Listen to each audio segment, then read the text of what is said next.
Alexander the Great was one of the most successful military commanders of all time. But history has depicted him as more than just a gifted general. Alexander the Great was a new kind of leader. His unique blend of incredible courage and brilliant tactical planning built the biggest empire the world had ever seen. Alexander led by example. He was amazingly inspiring. He is a man who lays a very, very cunning strategic plan, but if there is a choice between the safe course and the dashing course, we'll choose the really daring course and completely throw the opposition. On one occasion in Afghanistan, he faced a seemingly insurmountable task to capture an infamous pinnacle called the Sogdian Rock. Declaring that he had men who could fly, 300 soldiers scaled sheer cliffs to take the defenders completely by surprise. By morning, the rock was his, and so was the beautiful Sogdian princess, his future wife, Roxanne. When the battle was over, Alexander was also a unique ruler. A man with the charisma to convert the different nations he conquered to a single cause. He was a brilliant public relations person. To have the vision to bring together Greeks, Macedonians, and Persians is remarkable. Alexander's reputation was forged during his lifetime, and he ensured that it would never be forgotten. But this heroic image is not the whole picture. Alexander's empire-building legacy hides a darker side. He was a Napoleon. He was a Genghis Khan. He was a terrifying conqueror who, among his other achievements, quite possibly killed more human beings in warfare than anyone else in the history of the world had done up to that date. This sinister aspect of Alexander is often overlooked, but on it hinges the secrets of his incredible life and the puzzle of his mysterious death. The seeds of Alexander's brutal power were sown in his homeland of Macedonia. Ancient Macedonia was notorious for the fierce infighting that plagued its warrior elite. The Macedonian nobility is notable for its cruelty. This is a world in which feud, blood feud, murder, violence, these are all the order of the day. And this is what Alexander grows up with thinking to be normal.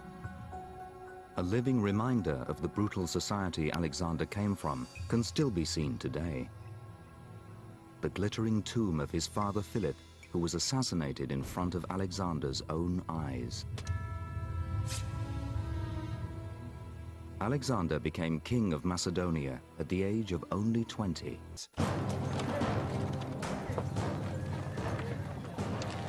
Macedonia was too small to satisfy Alexander's raging ambition. His sights were set on a greater prize, the Persian Empire. Alexander defeated the Persian armies in battle after battle, and swept down into Egypt. It was here, with the scent of success still fresh in his mind, that Alexander had a revelation which transformed him. When Alexander came into Egypt and was met by the people, they hailed him as a kind of savior, which indeed he was, because he liberated Egypt from the Persian yoke. They offered him the crown of Pharaoh. In the Temple of Luxor, carvings still show Alexander as the first European pharaoh. But this wasn't enough for him. Alexander traveled to consult an oracle at the desert oasis of Siwa, and then proclaimed that he was the son of the Greek god Zeus. You can almost feel the change in him. It sort of confirmed everything his mother had always told him, that he was special, he was different, he was divine. And he then went on to conquer the rest of the known world. Naming cities after himself wherever he went, Alexander built an empire on the cult of his own personality. But Alexander's personality hid a destructive weakness: alcohol.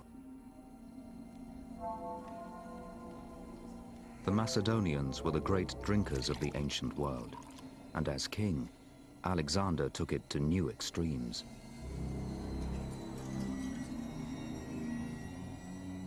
During one night of heavy drinking, he burnt the Persian city of Persepolis to the ground. And on another drunken occasion, when an old friend questioned Alexander's divinity, he killed him with a spear. For days after the murder, Alexander was filled with remorse and even attempted suicide. Alexander's mental stability increasingly relied on Persians were being given ever more important roles in the army. They find them being included in their world-conquering, first-class, all-Macedonian units. This is provocative. They have to sit next to somebody who only 2 years before they were trying to slaughter. Well, they don't like it. They don't like it. It was a Macedonian show. By this time, Alexander's Macedonian officers were openly challenging his wisdom. The greater and more successful Alexander became, the higher in opinion of himself he had. And the Macedonians did not enjoy his grandiosity. They did not enjoy his unending desire to continue marching to the ends of the world in conquest.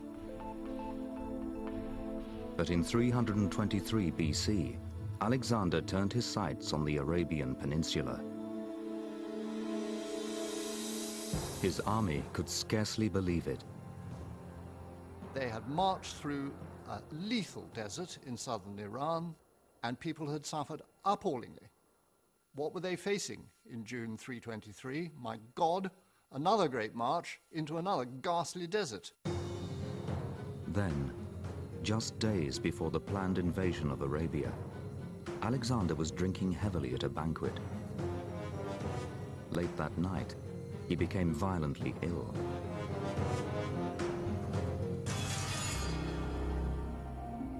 After 12 days' sickness, at the age of 32, Alexander died.